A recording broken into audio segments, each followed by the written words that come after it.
has happened so far, do you believe this was a watershed moment for the country, and do you believe that it is only and only because of the Prime Minister's big dreams and believing in those dreams today that we have achieved what many said was the impossible, and people said because you don't have heads of Russia and China coming, there's going to be no joint communique. So perhaps the opposition was waiting to say that G20 is a failure. For the very first time, we might not have a joint communique.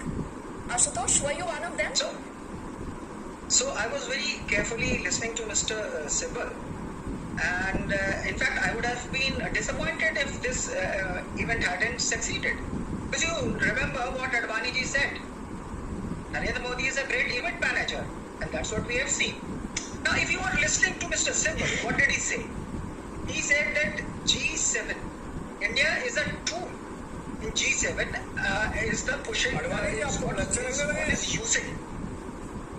It is what G7 is using India as a tool. And that is very, if you were listening to Mr. Sibal and not just thinking about praising Narendra Modi, you would have been listening to what Mr. Sibal said on a more serious note. He said G7 was more invested in the success and India is a tool. And that's exactly what has happened. India has been coming closer to US from before Mr. Modi. It's not that it has come closer to the US under Mr. Modi. That happened when Dr. Manmohan Singh was the Prime Minister. And same thing goes about our role in Global South. Now, what you are trying to paint as the opposition, of course, every Indian is proud that India did well on the on an international stage. What the problem that are being pointed out are the sort of double standards of Narendra Modi. What he says on the international stage and how he behaves in India. What double standards? If you let me finish. Just let's take the example of what is the motto of this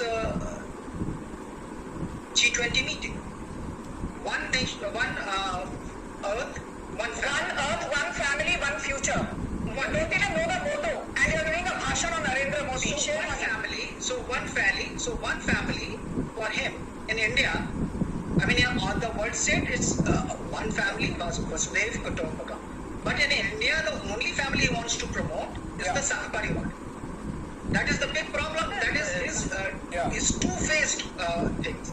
And that is what is bothering.